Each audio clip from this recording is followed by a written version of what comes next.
चलिए दोस्तों, ढेर सारे टिप्स एंड ट्रिक्स हैं और आपके बहुत ज़्यादा काम आने वाले हैं। वीडियो को लंबा ना खींचते हुए शुरू कर लेते हैं हमारी आज की सबसे पहली टिप। मेरी आज की जो सबसे पहली टिप है दोस्तों, वो कैबेज को लेकर है। आजकल सर्दियों के दिन है और कैबेज खूब ज़्यादा आ रही है। पर कभी कभी क्या होता है, जब कैबेज का सीजन जाने लगता है तो हम सोचते हैं कि क्यों ना इसे 15-20 दिन के लिए स्टोर करके रख लें। और उस टाइम के लिए एक बहुत अच्छा आइडिया मैं आज आप सबके साथ शेयर कर रही हूँ। इस तरीके से जब हम पत्ता गोभी को स्टोर करके रखते हैं तो वो आराम से 20 दिनों तक ख़राब नहीं होती है। और ये ट्रिक मुझे मेरी एक शेफ फ्रेंड ने बताया था कि वो लोग कैसे इस तरह से कैबेज को स्टोर करके रखते हैं लॉन्ग टाइम के लिए और रेस्टोरेंट वगैरह में यूज़ करते हैं। चलिए देख लेते हैं। इसके लिए जो पत्ता गोभी के ऊपर का पार्ट है उसको हमें इस तरह से कट करके निकाल देना है। थोड़ा सा डीप करके निकालना है, डीप कट करना है, एक थोड़ा सा गहरा कट लगाना है।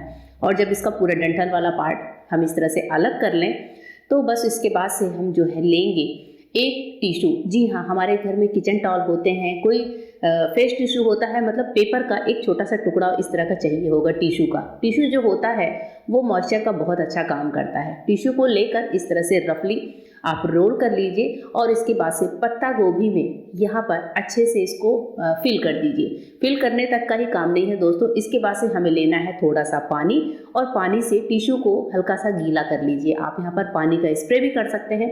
लीजिए, बस टिश्यू गीला हो चुका है और हमारी कैबेज सेफ हो चुकी है आगे आने वाले 20 दिनों के लिए। इसे अब आप जिपलॉक बैग में करके फ्रिज में स्टोर कर लीजिए। ये कैबेज 20 दिनों तक पूरी की पूरी फ्रेश रहेगी, बिल्कुल भी खराब नहीं होगी। होप करती हूँ ये टिप पसंद आई होगी। इस टिप को आप लोग भी अपना कर जरूर देखना। नेक्स्ट टिप है दोस्तों, सेफ्टी पिंस को लेकर। हम लेडीज़ के पास सेफ्टी पिंस कितनी सारी होती है, कुछ कलरफुल होती है, कुछ सिंपल होती है और कई बार ये ऐसे ही इधर उधर पड़ी होती है। एक तो इनके चुभने का भी डर होता है और फिर ये बिखरी हुई सी अच्छी नहीं लगती। तो इसके लिए हम क्या करेंगे, इसको रखेंगे एक ऑर्गेनाइज तरीके से। अब ऑर्गेनाइज तरीके से कैसे रखना है, इसके लिए बहुत सारे उपाय हैं। आप किसी भी तरह की पुरानी चूड़ी का, कड़े का या फिर इस तरह के जो पुरानी ब्रेसलेट्स वगैरह होती हैं उनका इस्तेमाल कर सकते हैं। तो यहाँ पर मैंने एक पुरानी ब्रेसलेट ली है और इसमें हम क्या करेंगे, अपनी सेफ्टी पिंस को इस तरीके से लगाते जाएंगे। ध्यान रखें कि सेफ्टी पिंस को बंद जरूर करें। खुली हुई सेफ्टी पिंस कभी भी आपके या घर के किसी भी सदस्य के हाथों में चुभ सकती है। और इस तरह से जब हम किसी चूड़ी, कंगन या फिर ब्रेसलेट में सेफ्टी पिन को लगा देते हैं तो वो देखने में भी अच्छी लगती है। इसे आप कहीं पर भी हैंग करके भी रख सकते हैं या फिर अपने ड्रेसिंग टेबल में ऑर्गेनाइज करके भी रख सकते हैं। मेरे पास जैसे देखिए बहुत सारी सेफ्टी पिन्स होती हैं, कुछ ब्रोच वाले हैं, कुछ सिंपल वाले हैं और सारे ही लगभग अमूमन हर साड़ी के साथ काम ही आते हैं। तो सबको अगर इस तरह से अरेंज करके रख लें तो ये देखने में काफ़ी ज़्यादा बेटर लगते हैं, साथ ही जगह भी कम लेते हैं। तो इस तरीके से आप भी नेक्स्ट टाइम अपने सेफ्टी पिन्स को अरेंज करके ज़रूर रखना। दोस्तों, जब भी हम अपने कपड़े वॉश करते हैं तो बाकी कपड़ों के साथ मिलकर आपने देखा होगा कि कपड़ों में बहुत सारे रोएं या फिर बाल या फिर दूसरे कपड़ों के रेशे, इस टाइप की चीज़ें हमारे बाकी के कपड़ों पर चिपक जाती हैं। तो इसके लिए वॉशिंग मशीन से जुड़ा हुआ एक बहुत ही आसान सा उपाय आज आपके साथ शेयर कर रही हूँ। एक बहुत ही प्यारी सी टिप है जिसको अपनाते ही आपके सारे कपड़े बिल्कुल भी रेशे से फ्री हो जाएंगे। उनमें किसी भी और कपड़े का कोई रेशा या फिर कोई बाल वगैरह भी चिपका है तो वो बिल्कुल भी आपके कपड़ों पर नहीं आएगा। इसके लिए जब भी आप वॉशिंग मशीन में कपड़े भरें, जैसे कि मैं यहाँ पर अभी वॉशिंग मशीन में धुल रही हूँ वूलन कपड़े। वूलन कपड़े जो होते हैं उन्हीं पर सबसे ज़्यादा ये प्रॉब्लम होती है दूसरे कपड़ों के रेशे वगैरह चिपकने की। किसी कपड़े की कढ़ाई का धागा चिपक जाता है, किसी कपड़े के जो फर वाले बाल होते हैं या फिर आपके घर में अगर पेट्स वगैरह हैं तो उनके जो बाल होते हैं वो भी हमारे कपड़ों पर चिपके होते हैं और मशीन में जब ये कपड़े जाते हैं वो तो दूसरे कपड़ों पर चिपक जाते हैं। इसके लिए आपको करना ये है कि एक लेना है वेट वाइप्स। जी हाँ, जिसे हम लोग फेस टिश्यू बोलते हैं, जिससे हम अपना फेस साफ करते हैं, जो कि गीला गीला सा होता है, पैकेट में आता है, मार्केट में इजीली अवेलेबल होता है। ये एक वेट वाइप्स लेकर आपको वॉशिंग मशीन में कपड़े फिल करते समय कपड़ों के साथ ही एक वेट वाइप्स डाल देना है। कपड़े अगर ज़्यादा डाले हैं तो आप 2 वेट वाइप्स भी डाल सकते हैं। यहाँ पर मैंने 1 डाला है। अब इसके बाद से मशीन का ये लिड मैं बंद कर देती हूँ और इसके बाद से चूँकि वो कपड़े वूलन हैं तो मैं यहाँ पर इजी डालूँगी। आप जो भी डिटर्जेंट, जो भी फैब्रिक का धुलने वाला जो भी सॉफ्टनर वगैरह यूज़ करते हो वो सभी कुछ जो अभी आप डालते हो वो आप डाल लीजिए अपनी ज़रूरत के अकॉर्डिंग जितना भी डालते हैं। और जैसे आप मशीन को ऑन करते हैं वैसे उसी मोड पे मशीन को आप चला दीजिए। तो चलिए, मशीन हमारी पूरी चलकर तैयार हो चुकी है, मतलब कपड़े धुल चुके हैं। अब मैं एक कपड़ों को बाहर निकालती हूँ।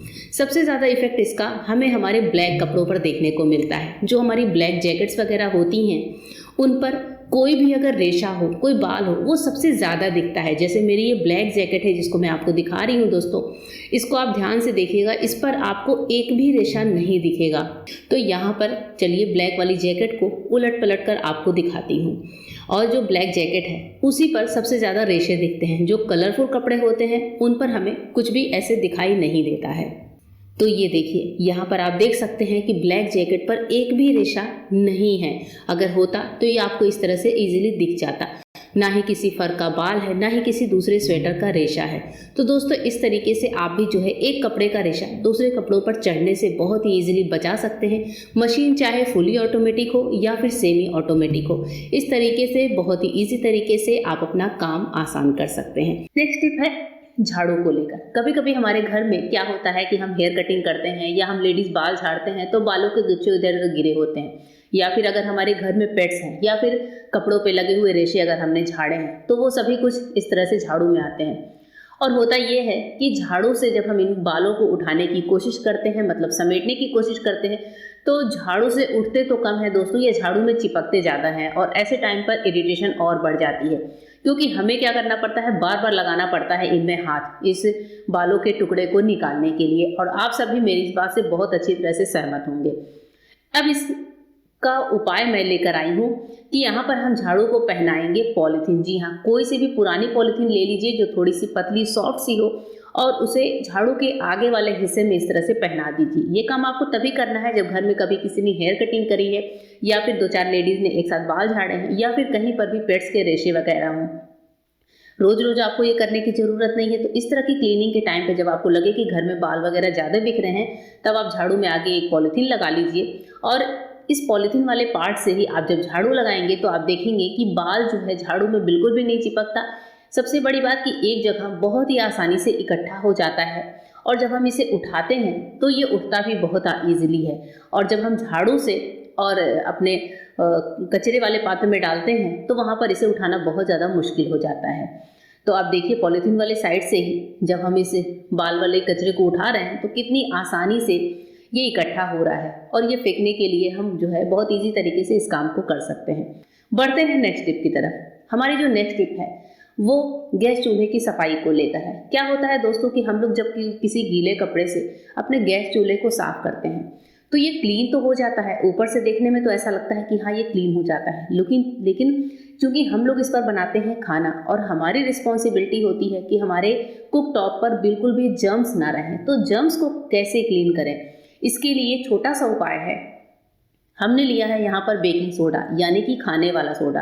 और ये सोडा आपको पता है कि जर्म किलिंग का काम कितना बढ़िया तरीके से करता है। इसके बाद से चाहिए होगा हमें हाफ नींबू, और नींबू का जूस भी यहीं पर चूल्हे पर सोडे के ऊपर ही आप हल्का सा स्प्रिंकल कर लीजिए। और उसके बाद से इसी नींबू के छिलके से या फिर किसी ब्रश वगैरह से हमें करनी है अपनी इस गैस कुकटॉप की क्लीनिंग। सोडा जो हमने यहाँ पर यूज़ किया है ये ऐसा नहीं है कि गैस को पूरा चमका देगा, लेकिन हमारे गैस पर जमे हुए जर्म्स को बहुत अच्छे से क्लीन करेगा। अब दोस्तों, हमारा जो खाने बनाने की जगह है उसको तो हमें जर्म फ्री करना ही है, क्योंकि यहाँ पर हमारे पूरे परिवार के लिए खाना बनता है।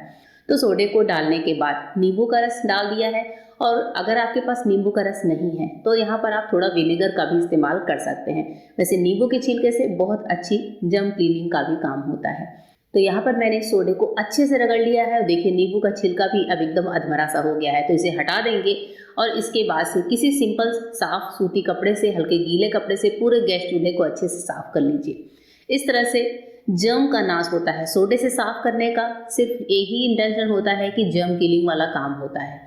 तो इस तरीके से आप पूरे गैस चूल्हे को, पूरे कुकटॉप को अच्छे से क्लीन कर सकते हैं। आपका जो किचन स्लैब है उसमें भी आप सोडे का इस्तेमाल करके और बहुत अच्छे से क्लीनिंग कर सकते हैं। ये देखिए, गैस चूल्हा हमारा पूरी तरह से अच्छे से साफ हो चुका है, क्लीन हो चुका है।